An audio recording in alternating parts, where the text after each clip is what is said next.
എല്ലാവർക്കും good morning. കാരണം ഭയങ്കര രാവിലെയാണ് ഞങ്ങളോട് എത്തിയ സമയം. ശീലമില്ലാത്ത സമയം ഇപ്പൊ 4:30 ലൈഫാണ് നമ്മളിപ്പോൾ എടുക്കാൻ പോകുന്നത്. Day in a life of മീൻകാരി ചേച്ചി.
അടിമലത്തുറയുടെ ബീച്ചിൻ്റെ ഭാഗത്ത് നിൽക്കുകയാണ്. ശരിക്കും പറഞ്ഞാൽ ഇവിടെ വരുന്നവരെ എനിക്ക് ഒരു ഐഡിയ ഇല്ലായിരുന്നു ഇവരെ എങ്ങനെയാണ് മീൻ മേടിക്കുന്നതെന്നോ അല്ലാന്നുണ്ടെങ്കിൽ ഇവരെങ്ങനെ ലേലം വിളിക്കുന്നതെന്ന് എനിക്ക് അറിയത്തില്ല. ഇപ്പം നമ്മൾ ഈ ഷൂട്ട് ചെയ്യുമ്പോൾ തന്നെ ഒരുപാട് പേര് നമ്മുടെ അടുത്ത് ഭയങ്കര ചൂടായി. കാരണം അവർ കുറ്റം പറഞ്ഞ കാര്യമില്ല. കാരണം ഇവിടെ നിന്ന് പല ആൾക്കാർ ഷൂട്ട് ചെയ്തിട്ട് ഇവർ വീഡിയോ പോസ്റ്റ് ചെയ്യുമ്പം ഇവർ പറയുന്നുണ്ട് ഭയങ്കര ചാകരയാണെന്ന് പറഞ്ഞിട്ട് പല ആൾക്കാർ ഇവിടെ നിന്ന് ഷൂട്ട് ചെയ്ത് വീഡിയോ എടുത്ത് മിസ്യൂസ് ആവുന്നുണ്ട്. അതുകൊണ്ടാണ് ഇവർക്ക് നമ്മുടെ അടുത്തിട്ട് ദേഷ്യം. അവർ കുറ്റം പറഞ്ഞ ഒരു കാര്യമില്ല. കാരണം ഇന്നിവിടെ ലേലം വിളിക്കുമ്പോൾ ഓരോ മീൻ മേടിച്ചുകൊണ്ട് പോകുന്ന ചേച്ചിമാരും പറയുന്നത് വെച്ച് കഴിഞ്ഞാൽ ഇവിടെ നിന്ന് മേടിക്കുമ്പോൾ തന്നെ ഭയങ്കര വിലയാണ്. ഇവർ അവിടെ കൊണ്ട് മാർക്കറ്റിൽ കൊണ്ടുവന്ന് വെച്ച് വിൽക്കുമ്പം അതിനെക്കാട്ടിലും റേറ്റ് കൂടുതൽ കൊടുത്തില്ല എന്നുണ്ടെങ്കിൽ ഇവർക്ക് ലാഭമില്ല. മനസ്സിലായില്ല. അപ്പോൾ ഇവരുടെ അടുത്ത് വന്ന് ബാർഗെയിൻ ചെയ്യുന്ന ആൾക്കാർ ദയവ് ചെയ്തത് ശ്രദ്ധിക്കുക. ഇവരിവിടെ നിന്ന് ലേലം വിളിച്ച് മേടിക്കുമ്പോൾ തന്നെ ഇവർക്ക് ഭയങ്കര റേറ്റ്. ഇപ്പോൾ തന്നെ നമ്മുടെ മെറ്റൻസി ചേച്ചി ഇവിടെ നിന്ന് ബൈ ചെയ്ത സമയത്ത് ഭയങ്കര റേറ്റ് കൂടുതലായിട്ടാണ് ബൈ ചെയ്തത്. അപ്പോൾ ഇനി അവർ സെല്ല് ചെയ്യുമ്പോൾ അവർക്ക് അത് നോക്കി കണ്ടേ സെല്ല് ചെയ്യാൻ പറ്റത്തുള്ളൂ. അപ്പോൾ ദയവ് ചെയ്ത് ഈ കാണുവാണെന്നുണ്ടെങ്കിൽ ഇവരെ പോലത്തെ കഷ്ടപ്പെടുന്ന ആൾക്കാർക്ക് ബാർഗെയിൻ ചെയ്യാൻ പോകരുത്. മനസ്സിലായില്ലേ. നിങ്ങൾ കൊടുക്കുന്ന കുറച്ച് കൂടുതൽ കൊടുത്താലേ അവർക്ക് ഒരു നേരത്തെ ആഹാരം കുറച്ച് നമ്മൾ അടിപൊളിയായിട്ട് കഴിക്കുമ്പം ഇവർക്ക് ഒരു കൂട്ടാൻ കുറച്ച് കൂടുതൽ കഴിക്കാൻ പറ്റുമായിരിക്കും. ഇത്ര രൂപ കൊടുത്ത് ഇവിടെ നിന്ന് മേടിച്ചുകൊണ്ട് പോയാൽ ഞങ്ങൾ ചന്തയിൽ ഇത്ര രൂപയാണ് കിട്ടുന്നില്ല. അത് ഞങ്ങൾക്ക് നഷ്ടമാണ്. ചില ആൾക്കാർ പറയുന്നത് ഇവിടെ ഭയങ്കര ചാകരയാണെന്ന്. ചാകരയുണ്ട്, പക്ഷെ വില കൂടിയ ചാകര. 6 മണിക്ക് രാവിലെ ഇറങ്ങും. പിന്നെ തിരിച്ചു പോകുമ്പോ 3-4 മണിയാവണം വീട്ടില്. ചിലര് 8 മണി 12 മണി വരെയൊക്കെ ഇരിക്കും രാത്രി. നമ്മള് രാത്രി ഇരിക്കാത്തവരാണ് നേരത്തെ തൊട്ട് വരുന്നത്. മീൻ ഐസിൽ ഐസ് ചെയ്തിട്ടുകൊണ്ടാണ് വരുന്നത്.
മക്കൾ 3 പേര് പേര് ടിൻസൺ, അനുപമ, ജേക്കബ്. പിന്നെ ഇവർ വീട്ടിൽ വിളിക്കുന്ന പേര് ടിനു, അനു, ജോജി. ഹസ്ബൻഡിന്റെ പേരെന്താണ്? ബിൻസൺ.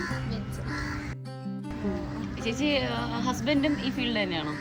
ഹസ്ബൻഡും ഈ മീൻ വിൽക്കലില്ല, കടലിലൊക്കെ പോകും, എല്ലാ ജോലിയും ചെയ്യും. ചേച്ചിക്ക് എന്താ സ്പെഷ്യൽ ഉച്ചയ്ക്ക്?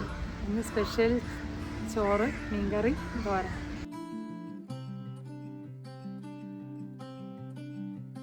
ആ മീന് വാങ്ങത്തേ ഇല്ല, കാരണം ഞങ്ങളുടെ റേറ്റിന് ബഡ്ജറ്റിന് പറ്റില്ല. പക്ഷെ ശരിക്കും പറഞ്ഞാൽ ഇവർക്ക് ഇത്രയും ബുദ്ധിമുട്ടുണ്ടായിട്ട് പോലും ഇവർ ഞങ്ങൾക്ക് വേണ്ടിയിട്ട് അത് എന്ത് മീന് ചേച്ചി ആ മീന് ഇന്ന് അടിപൊളിയായിട്ട് കറി വെച്ചിട്ടുണ്ട്. ചേച്ചിക്ക് ഒരു ചക്കര ഉമ്മയും മഗ്ഗും. അനുഭവിച്ചുകൊണ്ടിരിക്കുന്ന കഷ്ടപ്പാടെന്ന് പറയുമ്പോൾ എൻ്റെ കടഭാരവും ജപ്തിയാണ്. കടപ്പാരം എന്ന് പറയുമ്പോൾ ചേട്ടന് ജോലിക്ക് വേണ്ടിയിട്ട് കാശെടുത്ത് വിസയ്ക്ക് കൊടുത്ത പൈസ, അങ്ങനെ അത് ആ കാശും കിട്ടുന്നില്ല, അതിൻ്റെ ഇൻട്രസ്റ്റ് അധ്വാനിച്ച്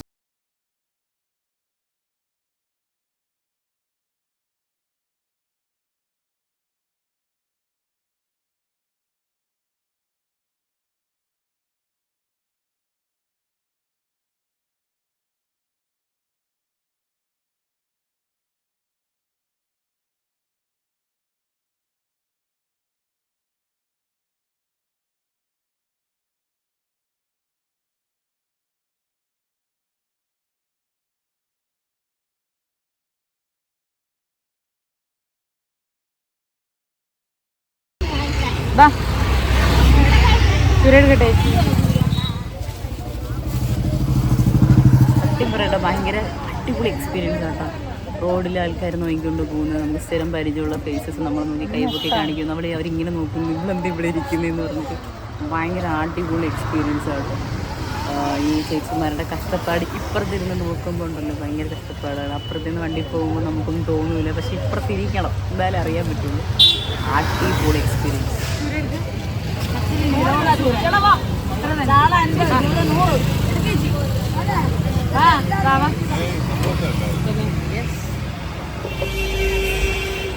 പച്ചമീൻ പച്ചമീൻ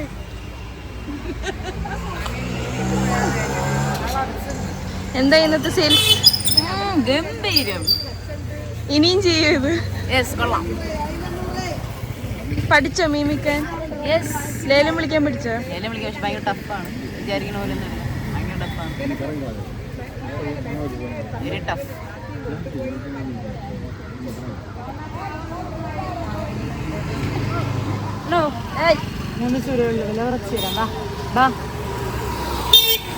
ചേച്ചി ഇന്നത്തെ കച്ചവടം എങ്ങനെയായിരുന്നു? ഇന്നത്തെ കച്ചവടം ഭയങ്കര നഷ്ടം. രാവിലെ നമ്മൾ എത്ര രൂപയ്ക്കാ മേടിച്ച ലേലത്തിന്? 3400. ഇപ്പൊ എത്ര രൂപയ്ക്ക് വിറ്റത്? ഓട്ടോ കൂലിയൊക്കെ കൂട്ടിയാണെങ്കിൽ കൂടും. എത്രയാവും ഏകദേശം? ഓട്ടോ കൂലിയോട് കൂട്ടിയാണെങ്കിൽ 3600. ഇപ്പൊ എത്ര രൂപയ്ക്ക് വിറ്റേ? ഓട്ടോ കൂലി എല്ലാം കൂടെ ആകുമ്പോൾ ഒരു 800 രൂപ നഷ്ടം വരും. 800 രൂപ നഷ്ടം. 800 രൂപ നഷ്ടം വരും. ഞാൻ നല്ല ഭരതനാട്യം കളിക്കാം.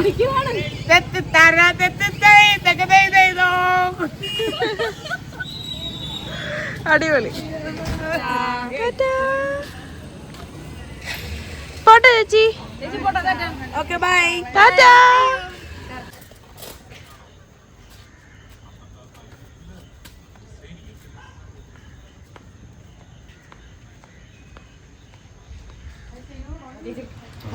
ഒരു ദിവസം ഫുള്ള് നമ്മളിവിടെ ടൈം സ്പെൻഡ് ചെയ്തു, ഞങ്ങൾക്ക് നല്ല ഫുഡ് തന്നു, നിങ്ങളുടെ ലൈഫ് ഞങ്ങൾക്ക് കാണിച്ചു തന്നു. ശരിക്കും പറഞ്ഞാൽ ഭയങ്കര വലിയ എക്സ്പീരിയൻസ് ആയിരുന്നു. എനിക്കും എൻ്റെ ഫ്രണ്ടിനും അതുപോലെ അങ്കിളിനും ഒരു സ്പെഷ്യൽ ഗിഫ്റ്റ്, അതും ബാലചരം കൈത്രി കാശിലിംഗം സ്പോൺസർ ചെയ്യുന്ന ഒരു സെറ്റ് സാരി. ഓക്കെ, ഇത് നമ്മുടെ ഒരു സന്തോഷം. എന്തെങ്കിലും ഒരു വാക്ക്? സന്തോഷമുണ്ട്. നമ്മളെ ഈ അവസ്ഥയിൽ ആരും ഇത്ര എന്ന് വെച്ചാൽ നമ്മളെ വീട് തിരിഞ്ഞ് നോക്കുമ്പോൾ തന്നെ ഒരു വല്ലാത്ത മനോഭാവത്തിലൊക്കെ തിരിഞ്ഞു പോവുകയാണ്. അപ്പോൾ നിങ്ങൾ ഇവിടെ വന്ന് ഇത്രയും സമയം എൻ്റെ കൂടെ നിന്നതിന് തന്നെ എനിക്ക് ഭയങ്കര ഒരു ഇതാണ്. അത് എനിക്ക് പറഞ്ഞറിയിക്കാൻ പറ്റൂല. കാരണം അത്രയും ഞങ്ങൾ സന്തോഷം അനുഭവിക്കാൻ. കാരണം വേറെ ആരും ഇല്ലല്ലോ ഞങ്ങളുടെ സങ്കടം വന്ന് ചെന്ന് പറഞ്ഞാൽ പോലും അവർ മൈൻഡ് ചെയ്യാതെ പോകുന്നില്ലേ. നിങ്ങൾ ഒരു ദിവസം ഫുള്ളും ഞങ്ങളുടെ അവസ്ഥകൾ വന്ന് മനസ്സിലാക്കി ഞങ്ങളുടെ കാര്യങ്ങളൊക്കെ അറിഞ്ഞ് കേൾക്കാനെങ്കിലും നിന്നല്ലോ എന്നുള്ളൊരു സന്തോഷമുണ്ട്, സമാധാനമുണ്ട്. നമുക്ക് ഭയങ്കര സന്തോഷം. ഇവിടുന്ന് പോകുമ്പോൾ ശരിക്കും തിരിച്ചു പോകുമ്പോൾ ഒരു വിഷമം ഉണ്ടാവും കേട്ടോ. എന്നാലും കുഴപ്പമില്ല, എല്ലാ ദിവസവും നമ്മൾ അതുവഴി പോകുമ്പോൾ കാണുമല്ലോ. നമുക്കെന്ന് പറഞ്ഞ ഒരു വീടുണ്ട്. ചേച്ചി ഞങ്ങളോട് പറഞ്ഞു, ഞങ്ങൾ പറയായിരുന്നു ഇവിടെ ഒന്ന് താമസിക്കാൻ തോന്നുന്നു. അപ്പം ചേച്ചി പറഞ്ഞു ഞാൻ വീടൊക്കെ ഒന്ന് സെറ്റാക്കിയിട്ട് നിങ്ങൾക്ക് വേണ്ടി റൂം തരാമെന്ന് താമസിക്കുക. ആ പറയാനുള്ള മനസ്സ് തന്നെ വലിയ കാര്യമാണല്ലേ. അതൊന്ന് പിന്നെ ഏറ്റവും കൂടുതൽ എന്നെ ആകർഷിച്ചത് ഞാൻ എൻ്റെ ജപ്തി പറഞ്ഞപ്പോൾ ഒന്ന് വിളിച്ച് ചോദിക്കുകയും അതിൻ്റെ ഇതൊന്ന് ഇട്ട് ചോദിക്കുകയും എനിക്ക് ഇത്രയും കാരണം അത് കൊണ്ടുപോയി ഞാൻ ആരടുത്ത് പറഞ്ഞാൽ ആരും മൈൻഡ് ചെയ്യാറില്ല. പക്ഷെ നിങ്ങളത് എന്തോ ശ്രദ്ധിക്കുന്ന പോലെ തോന്നുന്നു. അത് ആ കാര്യം ഒന്ന് ഇട്ടെങ്കിലും ചോദിച്ചല്ലോ, ഒന്ന് അറിയണമെന്നുള്ള ഒരിതെങ്കിലും കാണിച്ചല്ലേ, അത് പിന്നെ ഒരു സമാധാനം. അപ്പൊ ഇതിന് വെച്ച് ഭയങ്കര സന്തോഷം. നമുക്ക് ഇനിയും കൂടാം, അടിച്ചു പൊളിക്കാം. നമ്മളെപ്പോഴും ഫ്രണ്ടായിട്ട് അതെ, നമ്മൾ ഇനി മുതൽ നമ്മൾ നല്ല നண்பന്മാർ. വീണ്ടും കാണാം. Love you. Good night. Good night. അപ്പൊ മെറ്റൻസി ചേച്ചി സുഖല്ലേ? സുഖമായിരിക്കുന്നു. എങ്ങനെ പോകുന്നു ലൈഫൊക്കെ?